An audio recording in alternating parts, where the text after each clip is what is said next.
Iran America सां ॻाल्हियुनि लाइ वफ़द पाकिस्तान मोकिलण खां इनकार करे छॾियो आहे। ईरानी परॾेही आफ़ीस जे तर्जुमान इस्माइल बकाई जो चवणु आहे त ईरान जो हिन वक़्त ताईं ॻाल्हियुनि जे ॿिए दौर में शिरकत जो इरादो नाहे। इस्माइल बकाई जो चवणो त अमेरिका अञा बि गैर हक़ीक़ी मुतालबनि ते इसरार करे रहियो आहे। संदसि चवणु हो त अमेरिका सामूंडी नाकाबंदी जारी रखे जगबंदी जी भञकड़ी कई आहे। संदसि चवणु हो त अमेरिका ऐं इसराइल ॿीहर अॻराई कई त भरपूर जवाबु ॾिनो वेंदो। हुन जो चवणु हो त ईरान खे अमेरिका ते इतमाद नाहे। संदसि चवणु हो त अमेरिका ॻाल्हियुनि वारे दौर में अफ़ज़ुदा यूरेनियम जी मुंतक़िली बाबति ॻाल्हि ई न कई हुई। तर्जुमान जो चवणु हो त अफ़ज़ुदा यूरेनियम जी मुंतक़िली बाबति अमेरिका मीडिया में केतिरियूं ॻाल्हियूं कयूं आहिनि।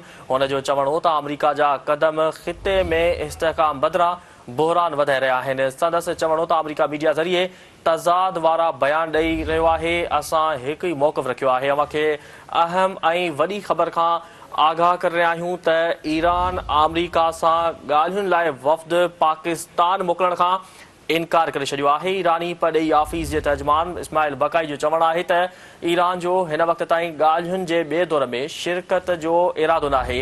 इस्माइल बकाई जो चवणु हो त अमेरिका अञा बि गैर हक़ीक़ी मुतालबनि ते इसरार करे रहियो आहे। संदसि चवणु हो त अमेरिका सामूंडी नाकाबंदी जारी रखी जंगबंदी जी भञकड़ी कई आहे। संदसि चवणु हो त अमेरिका ऐं इसराइल ॿीहर अॻराई कई त भरपूर जवाबु ॾिनो वेंदो। हुन जो चवणु हो त ईरान खे अमेरिका ते इतमाद नाहे। इन सॼी सूरत-हाल ते पाण ॻाल्हाईंदासीं। असांखे टेलीफोन ते जॉइन कयो आहे सीनियर तजनिगार सिद्दीक़ साजिद साहब। अस्सलाम वालेकुम सिद्दीक़ साजिद साहब। अस्सलाम वालेकुम सिद्दीक़ साजिद साहब। जी वालेकुम सलाम। जी सिद्दीक़ साहब, ईरान ने जो है इस वक्त जो है दौरा जो है वो मुलतवी कर दिया है, इस हवाले से क्या कहेंगे आप? जी, जो रात एक डेवलपमेंट हुई है उस डेवलपमेंट के बाद जो है ये चीन जो ईरान है उसने ये जो मुज़ाकरात का अमल है दूसरा जो कल शुरू होना था उसमें अभी वो हिस्सा नहीं ले रहे। और आपसे थोड़ी देर पहले जो ईरानी तर्जुमान है इस्माइल बकाई, उन्होंने जो प्रेस कॉन्फ्रेंस की है उसमें उन्होंने वादे किया कि ईरान की जानब से चूँकि अमेरिका की जानब से चूँकि जंगबंदी मुआहदे की खिलाफ वर्जी की गई और ये वाशिंगटन से अब उनकी बातचीत का कोई इरादा नहीं है, क्योंकि ये ईरान के खिलाफ हाल ही में उन्होंने जाराना इकदाम किए हैं। ख़ासतौर पर जो उनका एक जहाज़ था उसको अपने कब्जे में जो है वो ले लिया और ये बहरी नाकाबंदी करके ईरानी जहाज़ पर हमला किया जाना ये कतई तौर पर नाकाबिल कबूल है। अब उन्होंने पाकिस्तान को भी जो है वो आगाह कर दिया, चूँकि पाकिस्तान ये साजिश है तो उन्होंने कहा कि ये हमने पाकिस्तान को भी बता दिया। यहाँ पर तो तमाम तर जो तैयारियाँ थी वो मुकम्मल थी और तमाम तर इंतजाम मुकम्मल थे, सिक्योरिटी टाइट थी और आज अमरीकी वफद ने भी आना था, लेकिन अब अमरीकी वफद की आमद भी जो है वो हो सकता है कि वो ना हो और सूरत हाल जो है अब तेज़ी से बदली है और अभी हमारी जो क़यादत है वो भी कोशिश कर रही है और दीगर जो सालिस हैं जिसमें मिस्र है, तुर्किया है, सऊदी अरब है और पाकिस्तान चारों, तो ये अब दोबारा असर नौ कोशिश करेंगे कि ईरान को जो है वो मुज़ाकरात की बेस पर उठाया जाए। लेकिन फ़िलहाल जो है वो अभी जो ईरानी वज़ारत ख़ारजा का तर्जुमान जो है उन्होंने ये कहा है कि जो है वो चूँकि अमेरिका की जानब से मुसलसल वादा खिलाफियाँ की जा रही हैं और कोई डेड लाइन और जो अल्टीमेटम वगैरह अगर वो दिया जा रहा है अमेरिका की जानब से, ये हमें एक्सेप्टेबल नहीं है। तो इसी वजह से उन्होंने जो है मुज़ाकरात में शिरकत से फ़िलहाल जो है वो इनकार किया है। अच्छा सिद्दीक़ साहब, ये भी साथ में फरमाइएगा कि आप क्या समझते हैं, अगर ईरान का वफ़द ने अब तो ऐलान हो गया है, ज़ाहिर बात है पाकिस्तान की जो गवर्नमेंट है वो भी ईरान से फिर से रब्ता करने की कोशिश करेगी, उनको कायल करेंगी मुज़ाकरात के हवाले से, लेकिन क्या इस पर अगर ईरान नहीं आता वफ़द तो क्या आप समझते हैं कि अमेरिका पर इसका दबाव पड़ेगा? जी, ज़ाहिर है ये सारी सूरत हाल और पाकिस्तान एक सालिस था और पाकिस्तान ने दोनों को मुज़ाकरात की मेज़ पर बिठाया था और अब भी पाकिस्तान में कोशिश करेगा और ये अब सारा जो मलबा है वो अमेरिका पे गिरेगा। खास तौर पर जो खलीजी और अरब ममालिक हैं वो भी चाह रहे थे कि जंगबंदी जो है वो उसमें तोसी भी हो, मुज़ाकरात भी कामयाब हो, मुआहदा भी हो, क्योंकि चीज़ें तो थी काफ़ी हद तक सेटल हो गई थी। लेकिन असल में काम ख़राब किया है ये 2-4 जो ट्वीट्स आए हैं गुज़श्ता 2 दिनों में अमेरिकी सदर डोनाल्ड ट्रंप के, वो बड़े जाराना किस्म के ट्वीट्स थे। तो जब वो ट्वीट्स आए उसकी वजह से ये सूरत हाल जो है वो ख़राब हो गई और ज़ाहिर है अब ईरान जो है वो अपनी क़यादत को भी देखता है, अवाम के जज्बात को भी देखता है, जो वो पास दौरान इनकलाब है वो फैसला करती है, सुप्रीम जो है वो फैसला करती है। तो उसके बाद उन्होंने अभी ये फैसला जो है वो किया है और ये उन्होंने कहा कि अभी हम जंगबंदी मुआहदे की पासदारी के लिए तो हम काम करेंगे, लेकिन अमेरिका के साथ उन्होंने फिलहाल मुज़ाकरात की मेज़ पर जाने से इनकार किया है। ज़ाहिर है अमेरिका की भी एक तरह की नाकामी होगी। वो एक तरफ तो अमेरिका डील चाहता है, मुज़ाकरात की कामयाबी चाहता है, मुआहदा चाहता है, दूसरी तरफ खुद ही वो धमकियाँ शमकियाँ देकर कि दबाव में डाल दिया जाएगा, मर्जी का नतीजा हासिल किया जाए। तो ये फिर उन्होंने ईरान ने कहा ये नहीं हो सकता कि आप धमकियाँ भी दें, मुज़ाकरात भी करें और डील की बातें भी करें। अच्छा सईद साहब, ये भी फरमाइएगा, क्या बहरी नाकाबंदी वाकई मुज़ाकरात की सबसे बड़ी रुकावट आप समझते हैं या यूरेनियम अफसोदगी जो मुतालबात कर रहा है अभी अमेरिका, इस हवाले से कोई रुकावट आ गई है? नहीं, इसमें ये जो बहरी नाकाबंदी है ये सबसे बड़ी रुकावट बनी है। यूरेनियम अफसोदगी वाला जो मामला था वो मुज़ाकरात में डिस्कस होना था, ये बात तय कर ली गई थी और उसका एक तरीकाकार भी निकालने के लिए बातचीत जो थी वो हो गई थी। ये जो चूँकि ईरान ने आबनाए हुर्मुज़ को खोल दिया था, लेकिन अमेरिका ने ईरान की जो है नाकाबंदी कर दी, तो ये सबसे बड़ी वजह बनी। फिर न सिर्फ रात को उन्होंने फिर उनका बहरी जहाज भी पकड़ लिया, उस पर हमला किया, फायरिंग की, तो उस वजह से फिर मामला जो है ना वो ख़राब हुए हैं। अच्छा सर, अब ये क्या दिखते हैं कि आने वाले दिनों में मजीद कशीदगी होगी या फिर कोई हल निकल आएगा? क्योंकि हमेशा जी बताएं। देखिए, ये कोशिश करेंगे जो जितने भी सालस ममालिक हैं, जिस तरह मैं खास तौर पर 4 मुल्क है, मिस्र, सऊदी अरब, पाकिस्तान, तुर्की, ये चारों मुल्क अब कोशिश करेंगे कि ये जो है ये अब मामला आगे ना बढ़े, बल्कि ईरान को जो है, क्योंकि देखिए ईरान का मौक़िफ़ दुरुस्त है कि अगर उन्होंने अपने हुर्मुज़ को खोल दिया है तो फिर अमेरिका का जो वहाँ पे जहाज़ों और नाकाबंदी करना बनता नहीं था, और फिर ये सारी दुनिया के जहाज़ गुजर सकते हैं तो ईरान के जहाज़ नहीं गुजर सकते, ये तो फिर कोई बात नहीं। तो ये इस वजह से फिर उन्होंने कहा कि अगर जब तक अमेरिका ये नहीं करेगा और जंगबंदी मुआहदे की पासदारी नहीं करेगा तो उस वक्त तक जो है वो ये बातचीत का अमल जो है जो अमेरिका के साथ बैठने के लिए तैयार नजर नहीं आते।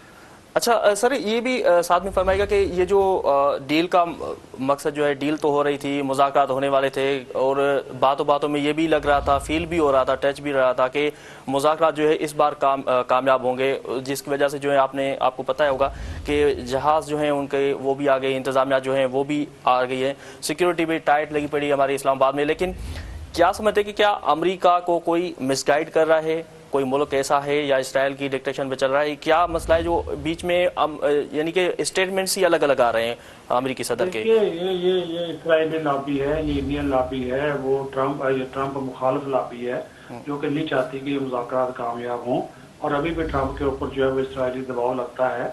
और मुझे लगता है कि ट्रंप का जो ट्विटर अकाउंट है, एक्स अकाउंट, ये भी कोई और इस्तेमाल कर रहा है। वो इस किस्म का वो जिस तरह ये बानी PTI कभी कभार वो थे इंतहाई मामला खत्म हो जाते थे, ये ट्रंप में और बानी PTI में कोई फर्क नहीं लगता कि जब भी कोई बातचीत बेहतर की तरफ जारी होती है कि बीच में कोई बल्लेबाजी ऐसी करते हैं। हालांकि हमारी क़यादत ने भी इनसे रिक्वेस्ट की थी कि आप ये 2-4 दिन जो है जब तक मुआहदा नहीं होता आप जरा ट्विटर से दूर रहे, लेकिन उन्होंने उनकी बात मानी नहीं। वो तो हर आधे घंटे बाद ट्वीट कर रहे हैं। अभी आप देख लीजिएगा ईरान की अभी जो प्रेस कॉन्फ्रेंस आई है, इनके ऊपर भी उसका रद्द आ जाएगा।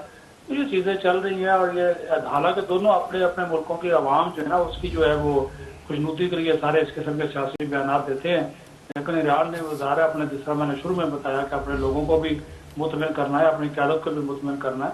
तो इस वजह से जो ये मौजूदा सूरत हाल बनी है ना, इसमें जिम्मेदारी कोई भी नहीं है सिवाय अमेरिका के। पाकिस्तान ने कोशिशें की, इंतजाम किए, सिक्योरिटी लगा दी, हर चीज़ कर दी, इनका एडवांस टीम पहुँच गई, सब कुछ हो गया, लेकिन अभी जो इस सिर्फ अमेरिका के रात के इकदाम की वजह से और ब्लॉकर की वजह से ये मामला जो है वो मजीद इल्तवा का शिकार हो गया।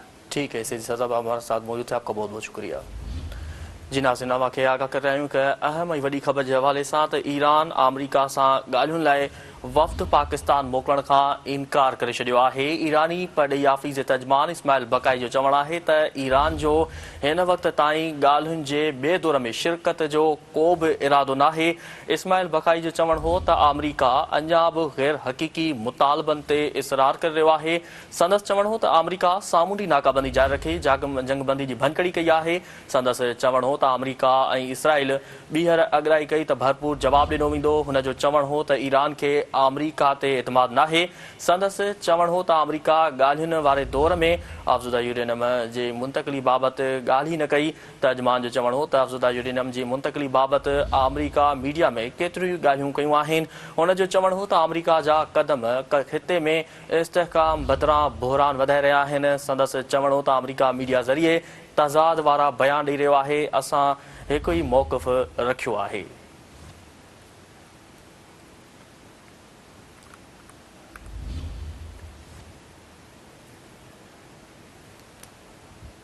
अहम ऐं हिकु वॾी ख़बर आहे जेका अवां सां शेयर करे रहिया आहियूं त ईरान अमरीका सां ॻाल्हियुनि लाइ वफ़द पाकिस्तान मोकिलण खां इनकार करे छॾियो आहे।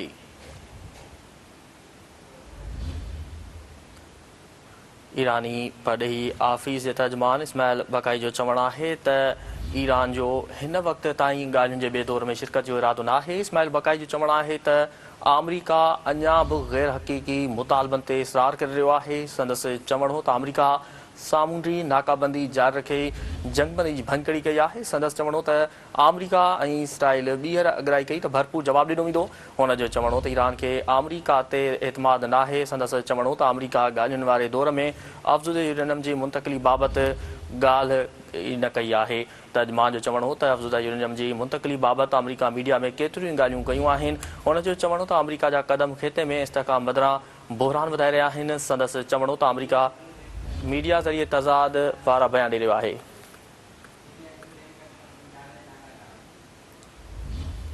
इन सॼी सूरत हाल ते पाण ॻाल्हाईंदासीं। असांखे टेलीफोन ते जॉइन कयो आहे सीनियर तर्जुनिगार एंकर पर्सन जावेद लांगा साहब। अस्सलाम वालेकुम सर। जी ठीकु आहे। अच्छा जावेद साहब इहो ॿुधाइजो त हिन वक़्तु ही वॾी हिकु ख़बर आहे ईरान जेको आहे सो अमरीका सां ॻाल्हियुनि लाइ वफ़द पाकिस्तान मोकिलण खां मुकमल तौर ते जेको आहे सो इनकार करे छॾियो आहे। हिन खे मां कीअं पिया ॾिसो? ये ॾिसो न थोरो पस मंज़र खे ॾिसणो पवंदो। पाकिस्तान जो चीफ ऑफ डिफेंस साहब ऐं आर्मी चीफ जॾहिं ईरान जे दौरे ते वियो त हुनजो दौरो थोरो प्रोलॉन्ग थी वियो ऐं हुनजे पुठियां जेके तजिया या अनुमान आया पे त हुन में जेका सूरत हाल हुई त ईरान जे अंदरि जेके क़यादत जा टे लेयर आहिनि, मज़हबी क़यादत आहे, हुन खां पोइ जेके पार्लियामेंटी क़यादत आहे जंहिंमें सदर ऐं वज़ीर ख़ारजा ऐं टी जेका असुल ताक़त आहे जेके डीप स्टेट चवनि था उहो पाकदार ईरान या ईरान जो जेको अस्करी ताक़त आहे उहे आहिनि। उहे अञा ताईं इन्हनि ॻाल्हियुनि ते जेका 15 नुक़्ता उन्हनि ते इंटरनल ईरान जो न पे लॻो को कंसेंसस आहे, छाकाणि जो आर्मी चीफ खे सभिनी सां मिलणो पियो ऐं काफ़ी टाइम गुज़ारणो पियो। हुन खां पोइ हू रवाना थिया अमरीका। काफ़ी ॾुधो दौरो हो ऐं वज़ीर आज़म पाकिस्तान ते ॿिया जेके मुल्क आहिनि इन्वॉल्व हिन में मिडल ईस्ट या ख़ासि तौर ते उन्हनि जो दौरो कयो त चयो पियो वियो त जेके 15 नुक़्ता आहिनि उन मां 13-14 नुक़्तनि ते इतफ़ाक़ थी वियो आहे। सिर्फ़ु 1-2 नुक़्तनि ते उहो टाइम फ्रेम जो मामलो आहे। पर लॻे ईअं थो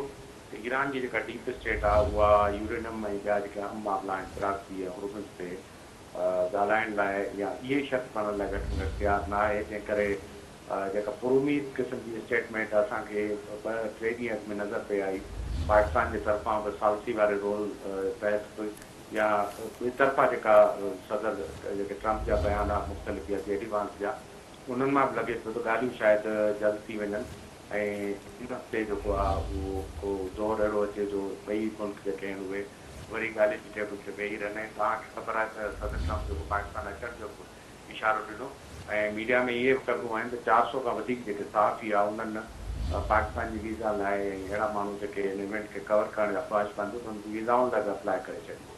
त लॻे थो त इहो मामिलो जेको आहे उहो ईरान जे अंदरि जेको आहे अञा ताईं सेटल न थियो आहे। इन करे पावर जा जेके मुख़्तलिफ़ कारीडोर आहिनि उन्हनि जे विच में कोई इतफ़ाक़ नज़र नथो अचे। बाक़ी का एॾी वॾी डेवलपमेंट न थी आहे। बयाननि जी हद ताईं बयान त पहिरियां बि यूनि मुल्कनि सख़्तु पे ॾिना जेकॾहिं बयाननि जे आधार ते ॻाल्हियुनि खे ख़तमु करण या न अचण जो सिलसिलो हुजे आहे त उहो काफ़ी अॻिते वञे हा। छाकाणि जो बैकडोर डिप्लोमेसी में तमामु घणियूं ॻाल्हियूं थियूं आहिनि। त मुंहिंजी जेका ज़ाती राय आहे हुन मां ईअं थो लॻे ईरान जे अंदरि जेके पावर सेंटर्स आहिनि उहे डिवाइड अच्छा सर, ॻाल्हियुनि जे जेकी मुअतल कयूं आहिनि ईरान वफ़द नथो मोकिले, इनकार कयो आहे, त इन हवाले सां ॿुधाइजो त छा आबनाए हुर्मुज़ जी जेकी नाकाबंदी अमरीका कई आहे उन हवाले सां ॾिसो पिया, या उन जेको अमरीका हाणे जेको मुतालबो खणी वियो आहे, जीअं ईरान ॿुधायो त यूनियन अफ़ज़दगी जेको आहे उनजो ज़िक्र ई न हुयो, हाणे जेको आहे सो मुतालबो रखियो वियो आहे अमरीका जी तरफ़ां, त इहो को कड़ी त न आहे त जेको आहे सो हुननि जेको आबनाए हुर्मुज़ बंदि कयो वियो आहे इन जे करे ॻाल्हियूं मुअतल कयूं आहिनि, या जेको आहे सो यूरेनियम जे हवाले सां? ॾिसो, यूरेनियम जो जेको नुक़्तो आहे उहो असांखे ख़बर न आहे त जेको ॻाल्हियुनि में अंदरि ॿिया कहिड़ा नुक़्ता आहिनि, पर यूरेनियम जेको मीडिया में हीअं ते सर्कुलेट थियो आहे या डिस्कशन में आयो आहे, त यूरेनियम वारा टॉप ऑफ द लिस्ट जेको आहे उहो आहे। हुन सां गॾु 3-4 ॿिया जेके मुतालबा आहिनि उहे बि यूरेनियम जा जेके रिसर्च सेंटर अहिड़े क़िस्म जा पार्टियूं आहिनि उहे बंदि करण जा आहिनि। गॾोगॾु प्रैक्टिस आहिनि जेकी ईरान जा मुख़्तलिफ़ मुल्कनि ईरान समेत उन्हनि खे ख़तमु करण जी आहे, ऐं आबनाए हुर्मुज़ खे मुकमल तौरु खोले रखण जहिड़ा मुतालबा, ॿिया मुतालबा जेके आहिनि उहे सानवी हिस्से जा आहिनि, ऐं हुन ते लॻभॻि जेको कंसेंसस ईरान तरफ़ां जेके मुतालबा आहिनि, ईरान जो जेको ब्लॉकेट ख़तमु करे ऐं जेके सैंक्शन्स आहिनि उहे ख़तमु करे हुनजा अकाउंट डीफ्रीज़ कया वञनि, इहे मुतालबा घणे भाङे वर्कआउट थी विया ऐं हुन ते कंसेंसस मौजूदु हो। सवाइ यूरेनियम ऐं आबनाए हुर्मुज़ जो जेको मामिलो उहो थोरो पेचीदा हो, उन ते बि साइंटिस्ट जेके ॻाल्हियूं कंदड़ आहे उन्हनि जो इहा उमेद हुई पाकिस्तान समेत स्टेशन ते ॻाल्हियूं थी वियूं, त यूरेनियम जेको आहे उहो त कोर इशू हो ऐं उन ते ई ॻाल्हियूं, छाकाणि जो अमेरिका जो पहिरें ॾींहुं खां जो स्टैंड हो यूरेनियम जेको आहे उनखे या उनजी हवालगी करणी आहे या कंहिं टे मुल्क खे ॾियणो या 20 सालनि ते घटि में घटि प्रोग्राम जेको आहे उहो डीकैप करिणो आहे या बंदि करिणो आहे। त यूरेनियम जो मामिलो हाणे को नओं कोन्हे को ईरान तरफ़ां। हाणे ॾिसजे त वधीक इन बयान खां पोइ जेके आहिनि उहे कहिड़ा पासा साम्हूं था नज़र अचनि, साबित छा था चवनि, ऐं ॿई जेके फरीक़ आहिनि उहे वधीक हिन ते कहिड़ो तबसरो था कनि, त फ़िलहाल ईअं नथो लॻे कोई यूरेनियम में हिकिड़ो वाहिद मामिलो हो जंहिं ते इहो इख़्तिलाफ़ थी वियो। अच्छा जावेद, इहो बि ॿुधाइजो त अवां छा था सम्झो त मिसाल तौरु जेकॾहिं ईरान हींअर इनकार करे छॾियो आहे ॻाल्हियुनि में, त छा इन फ़ैसिले सां छा अमरीका ते को दबाव पइजी सघे थो त हू हुन में लचक ॾेखारे कुझु, छाकाणि त जेकी स्टेटमेंट्स अवां यकीनन अवां बि पढ़ी रहिया हूंदा, ॿुधी रहिया हूंदा अमरीकी सदर डोनाल्ड ट्रम्प जा, त मुख़्तलिफ़ स्टेटमेंट्स आहिनि, कंहिं महिल फेवर में था अचनि, कंहिं महिल ख़िलाफ़ था अचनि, इन हवाले सां छा चवंदा? ॾिसो, असुल मामिलो कोर इशू त यूरेनियम जे बहाने ते जंग जा ॿिया बि मुख़्तलिफ़ बहाना थी सघनि था जी, ईरान जे मथां हमले जा, अमरीका ऐं इसराइल तरफ़ां जा डिज़ाइन थी सघनि था, रेजिम चेंज जा ज़ाहिर उहा न थी सघी आहे। इसराइल जी डिज़ाइन इहो आहे त ईरान जी जेका ताक़त आहे उहा किथे बि मुकमल ख़तमु थिए, जीअं हुन लाइ जेको बि अहिड़ो जेको पोटेंशियल क्रिएट न मौजूदु हुजे। अमरीका लाइ इहो आहे त ईरान एतिरी ताक़त न हुजे, हुनजी प्रैक्टिस जेके आहिनि उहे मिडल ईस्ट में हुनजा जेके ताज़ मुल्क आहिनि अदा आहिनि उन्हनि लाइ को मुस्तक़िल मथे सूर न पवंदी। इहा त ॻाल्हि तमामु घणी पुराणी आहे। ॻाल्हियुनि जो बि कोर इहो आहे, अमरीका वटि हिकिड़ो लेवरेज मौजूदु आहे त आबनाए हुर्मुज़ में अमरीका जूं हींअर 12,000 जे लॻभॻि जेके मैरीन ऐं फ़ौजूं पहुतल आहिनि, ऐं अमरीका उन पोज़ीशन में आहे त कंहिं वक़्तु बि जेकॾहिं इहा डेडलाइन ख़तमु थी थिए ऐं सीज़ फायर थी 21 तारीख़ उहो हमले करण जी वरी पोज़ीशन में आहे ऐं जंग जेका आहे उहा वरी थी सघे। ईरान लाइ हिकिड़ो मौक़ो हो, ईरान एॾी वॾी तबाही खां पोइ रिकग्नाइज़ थी कंहिं ॻाल्हियुनि टेबल ते आयो ऐं उते गिव एंड टेक करे ऐं वक़्ती तौरु ई सही यूरेनियम ते को कंप्रोमाइज़ करे ईरान जे मथां जेके लॻल पाबंदियूं आहिनि या ॿिया जेके मामला आहिनि उन्हनि खे डीफ्रीज़ कराए पंहिंजे लाइ को रिफॉर्म इस्लाहात या पंहिंजे लाइ का ब्रीदिंग स्पेस वठे हा।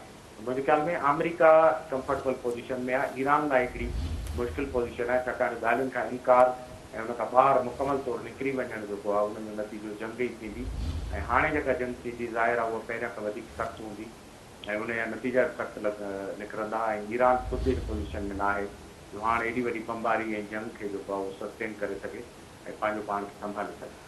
अच्छा जावेद साहब, अगरि जंग लॻे थी, मिसाल जे तौरु जंगबंदी जी जेको आहे सो मुकमल ॾींहं थियंदा 21 अप्रैल ताईं, उन खां पोइ जेकॾहिं जंग लॻे थी, ॻाल्हियुनि में नथी अचनि ॿई धुरियूं, त छा ईरान जेको आहे सो छा आलमी ताक़तूं जेके आहिनि सो उन सूरताल खे संभालण में अवां छा था सम्झो कामयाबु थींदियूं? छाकाणि त हिकिड़ो वाहिद मुल्क पाकिस्तान ई आहे जंहिं ते ईरान एतमाद कयो, अमरीका बि एतमाद कयो, उनजे पोयां खोड़ सारियूं ॻाल्हियूं जे ईरान जेको एतमाद कयो आहे, छाकाणि त पाकिस्तान जेको आहे इसराइल खे मञे ई नथो। ॿिया जेकी अरब मुल्क आहिनि उहे जेके आहिनि सो इसराइल खे जेके आहिनि सो कुझु मञनि था, तुर्की बि थी वियो उन में, त उन हवाले सां ईरान जेको आहे सो पाकिस्तान ते एतमाद कयो आहे। पर हाणे अवां छा था सम्झो त छा जंग लॻी, ख़ुदा न करे लॻे, पर जेकॾहिं लॻी वई जंग हिन ॿिनि जे धुरनि जे विच में, त पोइ छा छा था सम्झो इन ते कंट्रोल अची सघे थो? जंग जो ॿियो फेज़ हूंदो, ॻाल्हियुनि जी नाकाफ़ी खां पोइ जेका जंग थींदी आहे उहा ज़ाहिर सख़्तु हूंदी आहे ऐं जेके नतीजा पहिरियां खां डिज़ाइन थियल हूंदा आहिनि या इरादो आहे उन्हनि जे मुकमल हासिलु थियण ताईं उहा जंग हलंदी रहंदी। ऐं हाणे ज़ाहिर हूंदी उहा हूंदी ऐं आपना हुर्मुज़ जो जेको आहे मुकमल ब्लॉकेट हूंदो या जेके अमेरिका त नेटो ऐं यूरोपियन नेशन जेको गॾियल ज़िम्मेवारी जो मुज़ाहिरो कयो आहे, ऐलान कयो आहे त असां सभु गॾिजी अची आपना हुर्मुज़ खे खोले रखंदासीं, छाकाणि जो इहा मेन आर्टरी आहे ऐं हुर्मुज़ जे मुतासिब थियण सां दुनिया जी सॼी ट्रेड आहे, ख़ासि करे जेको एनर्जी क्राइसिस आहिनि उहे वधी विया आहिनि। ख़ुदि चाइना ॻाल्हियुनि जे पुठियां हो ऐं इहे ॻाल्हियूं सवाइ चाइना ऐं रूस जे पुठियां जेका बैकवर्ड डिप्लोमेसी आहे, पाकिस्तान पाण को सुपर पावर न आहे जेको जंग बंदी कराए ऐं ठाह कराए उन खां पोइ पंहिंजी ताक़त सां उन ते अमल कराए। ज़ाहिर आहे पाकिस्तान जे पुठियां चीन ऐं रूस जहिड़ी जेके आहिनि उहे मुल्क शामिल आहिनि, छाकाणि त उन्हनि ते पाण उन सॼी जंग जा असरात जेके आहिनि ख़ासि करे चाइना ते तमामु घणा पवनि था पिया। त जेकॾहिं इहो अञा बि उमेद करे सघे थी, छाकाणि जो इहो बि हिकिड़ो प्रेशर टैक्टिस थी सघे थो ईरान जे तरफ़ां कि इहा ॻाल्हि न मञणु सदिरां थोरो टाइम हासिलु करणु घुरिजो हूंदो ऐं उन्हनि जो हूंदो त ॾिसिजे त एतिरी तारीख़ डेडलाइन जेका ख़तमु थियण खां पोइ ॿी डेडलाइन जेका आहे उहा ट्रम्प तरफ़ां एक्सटेंड कई थी वञे ॻाल्हियुनि लाइ या को का कार्रवाई थी थिए। इहा हिकमत अमली जो हिसो बि थी सघे थो, थोरो हिक ॿिए खे टेस्ट करण लाइ टेक्टिकल इहे मामला बि हूंदा आहिनि त ॿई मुल्क ऑलरेडी ॻाल्हियुनि में आहिनि, पर मां नथो सम्झां थिए त जल्दी जेका अनफोल्ड थिए, छाकाणि जो सदर ट्रम्प खे चीन जो दौरो करिणो आहे 14 मई ताईं। जेकॾहिं इहा जंग ऐं हमला जारी रहनि था त पोइ उनजो जेको चीनी दौरो आहे जंहिंमें तमामु घणा दिफ़ाई ऐं जेके ॿिया मामला आहिनि उहे डिस्कस थींदा ऐं ट्रेड जेको आहे उन ते एस्टिमेट थियणियूं आहिनि ऐं अमेरिका जे विच में टीह मुदे खां टैरिफ ऐं ॿिया मामला रहियल आहिनि। त इन जंग दौरान सदर ट्रम्प जो जेको दौरो हूंदो चाइना जो उहो तक़रीबन बेमाना थी वेंदो। इन करे अमेरिका जी ख़्वाहिश हूंदी त इन्हनि ॻाल्हियुनि खे किथे टुटणु न ॾिजे ऐं थोरो स्टेज ते ईरान खे जेके मुतालबा आहिनि उहे थोरो नमूने सां विराया वञनि ऐं पाकिस्तान ऐं ॿिया जेके मुल्क आहिनि तुर्की ऐं इतालसी आहे नज़र बज़ाहिर नथी अचे, पर उहे मुल्क बि एक्टिव आहिनि सॼे मामले में। सभु मुल्क कोशिशि कंदा कि ईरान जेको आहे जल्दी इन ॻाल्हियुनि वारे मामले खां ॿाहिरि न निकिरे, बल्कि इंगेज हुजे ऐं जेका सीज़ फायर जी डेडलाइन आहे उनखे कंहिं न कंहिं तरीक़े सां वधायो। अच्छा जावेद साहब, आख़िरी सवाल अवां खां कंदुमि त ईरान अमेरिका सां ॻाल्हियुनि लाइ वफ़द पाकिस्तान मोकिलण खां जेको इनकार करे छॾियो आहे, त इन सां अवां ॿुधाए त पाकिस्तान कीअं हिन सूरत हाल में पंहिंजो मस्बत ऐं अमन वारो जो किरदारु आहे उहो जारी रखे सघे थो? हाणे ॾिसो, पाकिस्तान खे फर्दर ॻाल्हियूं करणियूं थी सघे कंहिं लेवल ते जेको आहे फॉरेन ऑफिस मां या फॉरेन मिनिस्टर हिकु ॿीहर वञे, छाकाणि जो ईरान सां ॻाल्हाइण में जेको प्रॉब्लम इहो आहे त ईरान जी क़यादत जेसि ताईं हिकु न वेठी आहे उन सां कम्युनिकेशन करणु ॾुखी आहे, छाकाणि ईरान जी मक़सूद सूरत हाल ऐं इम्कानी हमलनि सबबु उतां जी क़यादत जेका आहे तमामु घणी सिक्योर आहे ऐं कंहिं मुल्क जी ॻाल्हाइण जी पोज़ीशन में या पंहिंजी लोकेशन ज़ाहिर करण जी पोज़ीशन में न आहे। इन करे तकलीफ़ कान इहो आहे त पाकिस्तान सालिस जे किरदार तौरु हितां को आला सतही वफ़द या वज़ीर ख़ारजा डिप्टी वज़ीर आज़म इसाक डार साहिब जी क़यादत में को डेलीगेशन वञी उते वरी ॿीहर जेको आहे पंहिंजे ईराननि सां ॻाल्हियूं शुरू करे ऐं उन्हनि खे कन्विंस करे त हू हिकु दफ़ो ॿीहर जेको ॻाल्हियुनि जी फेर ते अचनि। ऐं ज़ाहिर आहे हिन लाइ जेका डेडलाइन आहे जेका मथां वेझो अची पहुती आहे उहा न सिर्फ़ु ईरान बल्कि पाकिस्तान कोशिशि कंदो त अमेरिका खे बि अहिड़े क़िस्म जी दरख़्वास्त करे त जेका सीज़ फायर जो जेको आहे उहो वधाए वञे, छाकाणि जो हाणे लबनान ताईं सीज़ फायर जेको आहे उहो इम्प्लीमेंट थी वियो आहे ऐं घणे भाङे मसइलूं इहे आहिनि त जेसि ताईं ॻाल्हियूं हलनि थियूं त इसराइल तरफ़ां जेके हमला आहिनि मुख़्तलिफ़ क़िस्म जा हमास ऐं हिननि ते उहे बंदि कराया वञनि। इन करे घणो इम्कान इहो आहे त ॻाल्हियूं वधे शायदि डिले थी वञनि ऐं सीज़ फायर जो मुद्दो जेको आहे उहो वधाए। ठीकु आहे जावेद लंगा साहब, अवां असांखे वक़्तु ॾिनो आहे, वॾी महिरबानी। जी नाज़रीन, इहा अहम वॾी ख़बर आहे जेका अवां सां शेयर करे आहियूं त ईरान अमेरिका सां ॻाल्हियुनि लाइ वफ़द पाकिस्तान मोकिलण खां इनकार करे छॾियो आहे। ईरानी परॾेही आफ़ीस जे तर्जुमान इस्माइल बकाई जो चवणु आहे त ईरान जो हिन वक़्त ताईं ॻाल्हियुनि जे ॿिए दौर में शिरकत जो इरादो न आहे। इस्माइल बकाई जो चवणो त अमेरिका अञा बि गैर हक़ीक़ी मुतालबनि ते इसरार करे रहियो आहे। संदसि चवणो त अमरीका सामूंडी नाकाबंदी जारी रखी जंगबंदी जी बनकड़ी कई आहे। संदसि चवणो त अमरीका ऐं इसराइल ॿीहर अगराई कई त भरपूर जवाबु ॾिनो वेंदो। हुन जो चवणो त ईरान खे अमरीका ते एतमाद नाहे। संदसि चवणो त अमरीका ॻाल्हियुनि वारे दौर में अफ़ज़ुदा यूरेनियम जी मुंतक़िली बाबति ॻाल्हि ई न कई। तर्जुमान जो चवणो त अफ़ज़ुदा यूरेनियम जी मुंतक़िली बाबति अमरीका मीडिया में केतिरियूं ॻाल्हियूं कयूं आहिनि। हुन जो चवणो त अमरीका जा क़दम ख़िते में इस्तेहकाम बदिरां बहिरान वधाए रहिया आहिनि।